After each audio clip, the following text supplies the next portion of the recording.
Fala galera, sejam muito bem-vindos a mais um vídeo aqui do canal Happy Hour e hoje então a gente vai continuar toda essa série de vídeos com essas temáticas que eu tô trazendo para vocês de soft skills, orientações, dicas, né, que eu posso passar para vocês de acordo com a minha experiência, tá certo? Então hoje, como vocês já viram pelo título, o tema do vídeo será erros mais comuns de quem começa com RPA e como que você pode evitar eles também, claro, né? Eu não quero trazer aqui só os erros e pronto, não, quero ajudar vocês a achar uma solução e como que vocês podem evitar isso já desde o início e algumas dessas dicas podem até ajudar vocês já a se destacarem como profissionais dentro de uma área de RPA. Mas antes de entrar no assunto, só queria novamente colocar aqui para vocês, assim como nos outros vídeos, que, gente, não tomem como verdade o que eu tô falando aqui. São dicas baseadas na minha experiência como profissional de RPA. A minha intenção aqui é puramente ajudar vocês e abrir novamente, né, um espaço para conversa. Então, pessoal, fiquem livres aí para vocês colocarem os comentários aí na seção de comentários, a gente trocar ideia, tirar dúvidas e quem sabe eu posso até trazer vídeos com os temas que vocês coloquem aí nos comentários, beleza? Então vamos lá. Gente, uma coisa que é interessante desse vídeo aqui é que muitos dos erros que estão aqui foram erros que eu mesmo cometi na minha carreira. Então eu acredito que vocês também podem se identificar. Esses erros normalmente são cometidos por pessoas, né, profissionais que estão começando na área de RPA, só que também intermediários, enfim, tá? Tudo pode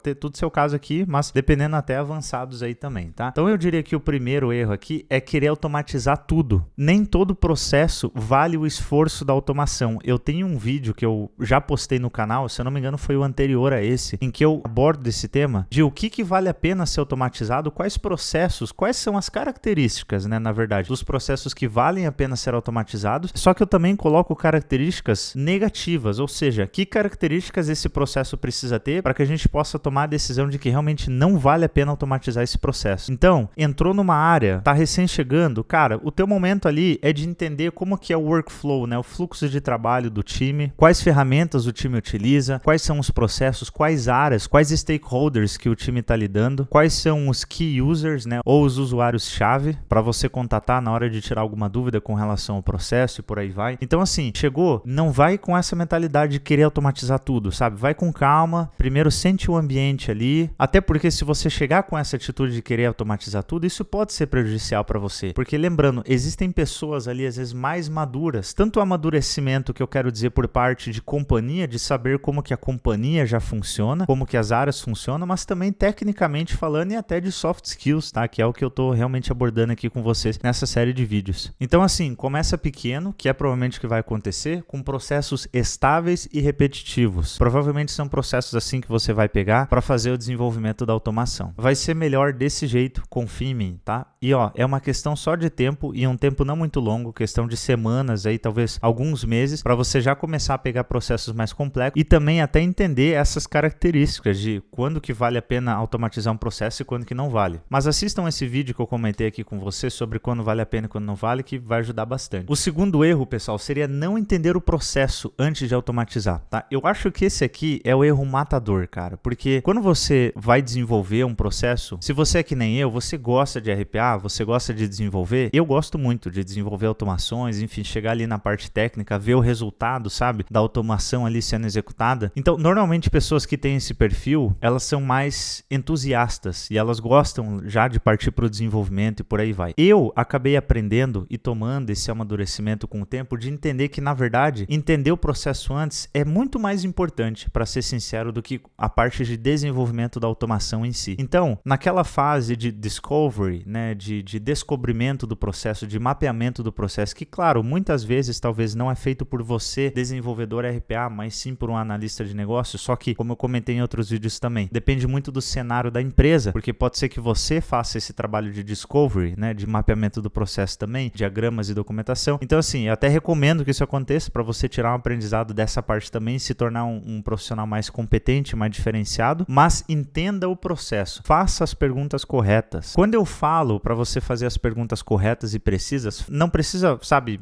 pensar demais sobre isso. O que eu quero dizer é que quando você está lá numa reunião, fazendo mapeamento do processo, fazendo entrevista com o stakeholder, com o cliente, né, com a área ali que vai ter um processo automatizado, pense em caminhos diferentes que aquela automação pode ter, sabe? Pense nos erros também, pense em cenários que não são ideais. Quanto mais cenários a automação cobrir e quanto mais erros forem mitigados, melhor isso na fase de desenvolvimento da automação, tá? Mas assim, entenda as regras de negócio, tá? Entenda as regras de negócio, negócio, você vai ter muito if, né? If, else, você vai ter muito se, choices, enfim, nos seus processos ali na hora de desenvolver o processo. Então, assim, a minha dica realmente é entenda o processo. Na maioria das vezes, aquele processo não está ligado só ao processo ali em si, ele está conectado a outras áreas também, a outros processos da companhia. E isso, querendo ou não, te torna um profissional mais diferenciado dentro da companhia, dentro da empresa. Porque quando você entende do negócio da empresa, você entende mais de decisões estratégicas que podem ser tomadas e realmente o retorno, às vezes o ganho sobre aquele processo que está sendo automatizado. Então, gente, talvez essa aqui é a melhor dica de todas. Entenda o processo, tá? E o maior erro é não entender o processo antes de automatizar. E claro, nessa dica, faça documentações, por exemplo, o PDD, cara, com o máximo de detalhes possível, mas clareza. Clareza é a palavra aqui que precisa fixar, sabe? Façam PDDs, documentações, diagramas, né? Enfim, do fluxo do processo, o mais claro possível que vocês conseguirem. Não é só você que vai acabar lendo esse processo futuro próximo, caso haja alguma change request, né? Alguma mudança no processo. Outros profissionais, tanto da área de RPA que você se encontra, quanto também de outras áreas, podem acabar lendo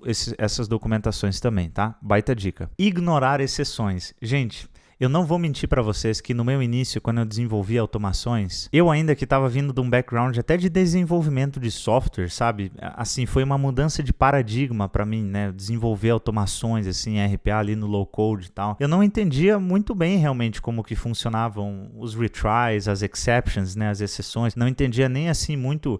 assim, eu entendia no contexto de desenvolvimento de software, mas para mim era difícil mudar esse paradigma, como que isso funcionava nas automações. Então, o erro aqui é ignorar as exceções, você construir uma automação só com um cenário ideal. Se você fizer isso, parabéns, você criou uma bomba relógio. Então, assim, eu diria o seguinte, crie uma automação mais preparada para o erro do que para o acerto, sabe? Crie uma automação realmente pensando assim nos cenários, porque de novo, né, repetindo, quanto mais cenários cobertos, menos possibilidade de exceções de fora de escopo e também exceções de negócio, né? Out of scope exceptions e business exceptions. Ou seja, programe para o erro, não só para o sucesso, tá? Depender 100% de interface gráfica. Por exemplo, a tela muda, o botão some e o bot quebra. Pessoal, nesses casos, você utilizar de integrações com APIs, utilizar um OCR, estrutura de dados e por aí vai te facilitar muito. Não dependa só de interfaces gráficas. Eu sei que a magia do RPA, né, é muito legal você ver ali as telas sendo, sabe, clicada automaticamente, né? Enfim, é muito legal mesmo. Mas uma automação mais robusta é uma automação que tem mais integrações com API, que não depende só das interações por tela. E ó, para ser sincero, as interações por tela são as interações que mais podem causar erros, né, ou exceptions na automação. Então, dá para usar uma API? Faz essa pergunta na hora de entrevistar ali alguém de alguma área para o processo. Tem alguma API disponível? Eu consigo fazer uma integração com esse sistema por baixo dos panos e não utilizando a tela, né, não utilizando a interface do usuário? RPA bom não é só clicar em tela, é pensar em estabilidade no geral. A sua automação tem que estar o mais estável possível. Não versionar ou documentar o seu bot, né, ou robô. Gente, é uma realidade. Depois de 3 meses, nem você, nem a área de RPA como um todo e nem a área de negócio própria vai saber o que aquele processo faz direito. Por isso que a documentação é tão importante. E aqui eu tô falando de PDD, TCD, Test Case Document, por exemplo. Eu tô falando também de SDD, da arquitetura, Solution Design Document. Aqui a dica, então, pessoal, é que mesmo quando você mostra o mínimo de comentários e controle de versão, mesmo que manual, já evita dor de cabeça. Então, ó, chegou uma requisição da área, enfim, um ticket para uma mudança da automação, mudança no processo, primeira coisa, atualize esse PDD, versiona, faz uma cópia daquele documento, versiona, enfim, independente de como a sua empresa, como a sua área de RPA lida com o versionamento, tanto das automações quanto das documentações, faça o versionamento, faça comentários, tá? É muito importante quando a gente está falando de um contexto de RPA. Copiar e colar o código sem entender. Ou seja, talvez vocês já devem conhecer aquele site Stack Overflow, onde a gente tem muitas dúvidas com relação à programação, por exemplo, né? E isso cabe também para um contexto de RPA. Quantas vezes eu já pesquisei e acabei encontrando até soluções lá, por exemplo. Então isso é muito legal, muito interessante. Mas copiar do Stack Overflow e colar na sua solução e esperar que vai dar certo e deu certo. E aí, pronto, acabou, é isso? Dá um ok lá e já era? Gente, você não entendeu nada do que você copiou e colou, ou se entendeu, você deu uma lida ali superficial, você não vai conseguir dar manutenção e muito provavelmente as outras pessoas do seu time também não vão conseguir dar manutenção para esse trecho ali da automação, porque muito provavelmente você também não criou documentação para aquele trecho específico e cria uma dependência burra. Então, gente, criem documentações com relação a trechos de código. Por exemplo, quando a gente fala de Blue Prism, os code stages, né, que a gente utiliza para integrar códigos ali na unha mesmo. Então, cara, códigos em Visual Basic, códigos em C#,